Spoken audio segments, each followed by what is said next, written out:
नमस्कार दोस्तों, आप सनलाइट एजुकेशन में हम डॉक्टर रमेश चंद्र मौर्य आप लोगों को बायो से एक्जेंटिक जिसको बोलते हैं आनुवंशिकता उस चैप्टर से लेंगे और ये 10th के लिए और 12th के लिए सबके लिए ज़रूरी है, जो कि हम आपको अभी दिखा रहे हैं। जेनेटिक्स इसको बोलते हैं, जेनेटिक्स इसको हिंदी में कहते हैं आनुवंशिकता। ये दोस्त ये चैप्टर कॉमन है, ये 11th और 12th में। ग्रेगर जॉन मेंडल जो थे ये इसके फादर थे,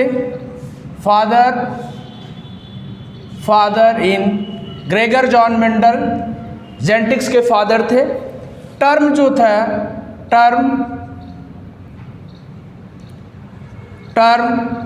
टी.एच. मॉर्गन यानी टर्म बेटसन ने दिया और father of experimental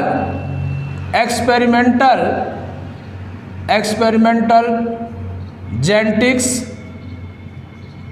father of experimental genetics TH.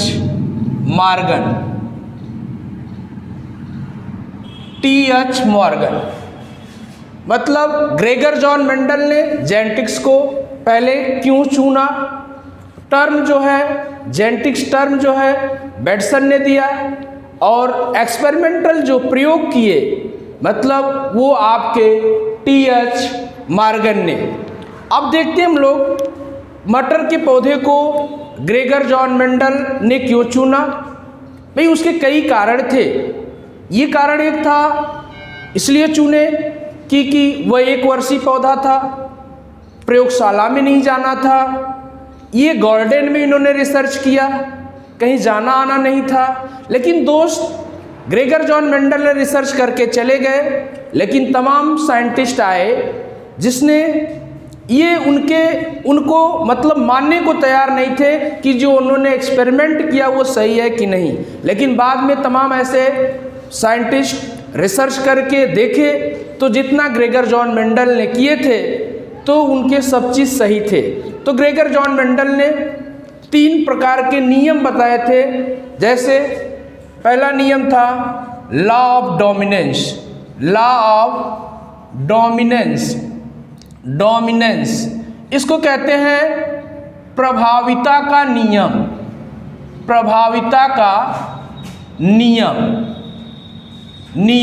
उसके बाद दूसरा नियम उन्होंने दिया लॉ ऑफ सेग्रीगेशन।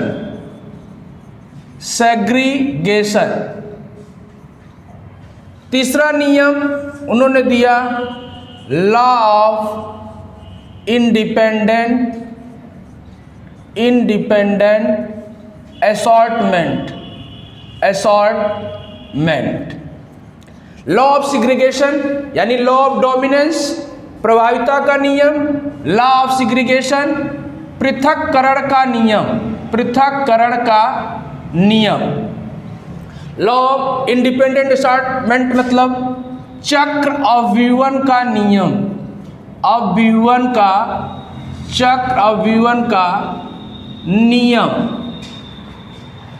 दोस्त डियर स्टूडेंट आप इसको देखें, लॉ ऑफ डोमिनेंस का मतलब खुद कह रहा है कि प्रभाविता का नियम। तो इन्होंने एक एक्सपेरिमेंट दिया था। इन्होंने 2 पौधे लिए। पहला इन्होंने जो पौधा लिया था वो पहला था इसमें टॉल टी और टी इसको कहते हैं मतलब लॉन्ग प्लांट। ये लॉन्ग प्लांट को लिए और एक पौधा स्मॉल लिए जिसको बोलते हैं डॉर्फ प्लांट। ये 2 पौधे लिए मटर के, एक लंबा पौधा टीटी जिसको बोलते हैं ये प्योर लॉन्ग प्लांट यानी लंबा पौधा, ये शुद्ध बौना पौधा इसको भी प्योर कह लेते हैं। प्योर शुद्ध बौने पर उन्होंने क्रॉस फर्टिलाइजेशन कराया तो उन्होंने देखा टी और टी पे कराने पर उनको एक प्रोसेस मिला जिसको बोलते हैं यहाँ टी और टी, ये यानी हाइब्रिड प्लांट मिला। ये क्या मिला? हाइब्रिड। हाइब्रिड का मतलब संकरण, एक प्योर और एक प्योर, यानी एक लंबा पौधा और एक बौना पौधा से क्रॉस कराने पर एक पौधा उनको F1 जनरेशन में मिला, जिसको हम लोग बोलते हैं हाइब्रिड। हिंदी में क्या कहते हैं? संकरण। आप यहाँ पे कह सकते हैं इसको कि ये कैसा पौधा है, यानी संकरण पौधा है। कैसा पौधा है? संकरण। लेकिन अब यहाँ पे क्या कहेंगे? शुद्ध लंबा पौधा। क्या कहेंगे? शुद्ध लंबा पौधा। और यहाँ पे क्या करेंगे? शुद्ध बौना पौधा, यानी शुद्ध बौना पौधा। तो स्टूडेंट आप ये देख रहे हैं कि ये जो चीज़ हमने पढ़ाया, यानी शुद्ध लंबा पौधा और शुद्ध बौना पौधा, और यानी फर्स्ट जनरेशन यानी जो मिला उनको हाइब्रिड प्लांट मिला।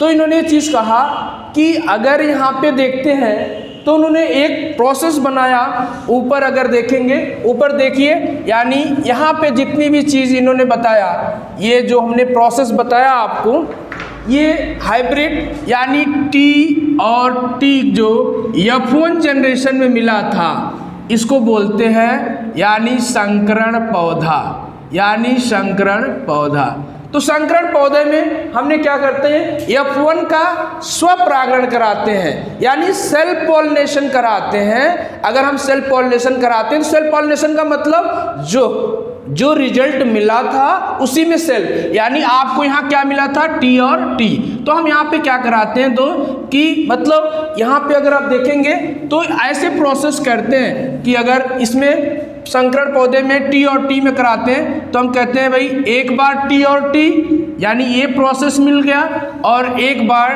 टी और टी, यानी आप यहाँ पे F1 जनरेशन का हम आपको एक चेकर बोर्ड के द्वारा दिखाते हैं कि अगर F1 टी और टी में अगर कराते हैं तो क्या मिलता है। यहाँ पे टी और टी, यहाँ पे टी और टी, यहाँ पे टी और टी, और यहाँ पे टी और टी। तो स्टूडेंट आप ये देखें कि ये चीज़ क्या कह रहा है, यानी कैपिटल टी है तो प्योर। अगर आप यहाँ पे कहेंगे तो आप कह सकते हैं यानी ये प्योर लॉन्ग है। क्या है? प्योर लॉन्ग है। इसको कहेंगे तो ये आप कह सकते हैं ये हाइब्रिड है। हाइब्रिड का मतलब संकरण है। फिर यहाँ पे कहते हैं तो ये आपको क्या मिला? हाइब्रिड मिला। फिर ये क्या मिला? प्योर मिला। और कैसा प्लांट मिला? डॉर्फ, यानी डॉर्फ यानी बौना पौधा। यानी एक जगह आपको लंबा पौधा, यहाँ पे मतलब हाइब्रिड संकरण, यहाँ पे संकरण, फिर यहाँ पे प्योर यानी शुद्ध बौना पौधा। तो अगर इसको हम लोग देखते हैं तो उन्होंने दो चीज़ देखा था कि अगर एक प्योरिटी की बात करते हैं तो हम यहाँ पे देखते हैं कि इसका एक रेशियो इन्होंने देखा था 3:1। तो इसको उन्होंने डोमिनेंस प्रोसेस पे किया था। डोमिनेंस पे क्या किया था कि यानी 3:1, तो यानी फिनोटिपिकली। अब यहाँ पे कहते हैं कि फिनोटिपिकली, यानी फिनोटिपिकली, और एक होता है 1:2:1, इसको बोलते हैं जीनोटिपिकली। अब यहाँ पे बात आती है फिनोटिपिकली और जीनोटिपिकली क्या है।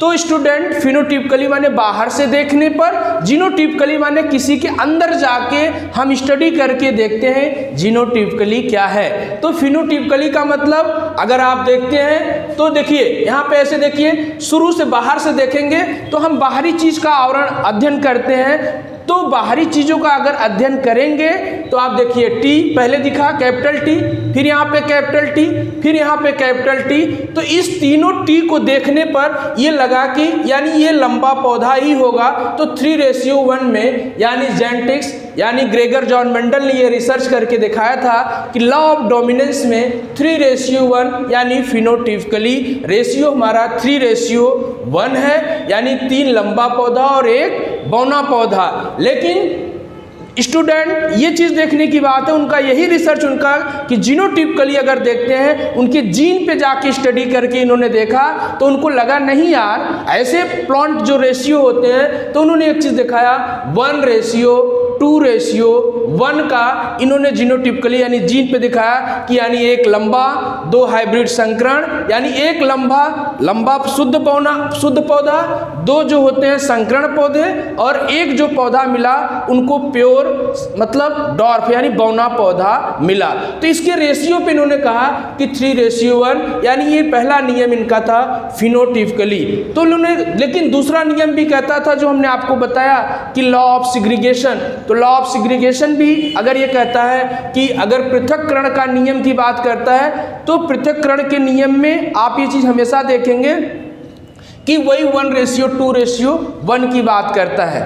तो दोस्त फिर अपने एक जो नियम है उनको हम अगले टर्न पे बताते हैं कि लॉ ऑफ इंडिपेंडेंट असॉर्टमेंट, जो कि ये अभी तक जितना हमने बताया ये मोनो हाइब्रिड प्लांट था, लेकिन अब हम जो कराने जाएंगे लॉ ऑफ इंडिपेंडेंट असॉर्टमेंट, उस पे हम क्या करेंगे कि वो डाई हाइब्रिड क्रॉस कराएंगे। तो डाई हाइब्रिड क्रॉस में उसमें ये चीज़ जो 7 कैरेक्टर उनके हैं वो हम आपको बताएंगे, और उसके बाद उसमें ये चीज़ बताएंगे कि उनकी सीड कैसे होते हैं, उनके फल कैसे होते हैं, उनके फूल कैसे होते हैं। तो ये पूरी जानकारी, क्योंकि वो थोड़ा सा लंबा है, थोड़ा समझने में वक्त लगेगा, तो उसको लेकिन एक बार अगर आप लोग स्टूडेंट समझ गए ना, तो चाहे हाई स्कूल के बच्चे हों, चाहे इंटर के बच्चे हों, ये चाहे जुलॉजी यानी जंतु विज्ञान हो, चाहे वनस्पति विज्ञान, ये दोनों में इसकी स्टडी की जाती है। ये बहुत कॉमन चैप्टर है, लेकिन हर जगह चाहे कोई भी एग्जाम हो, चाहे आप TGT, PGT, जो कोई भी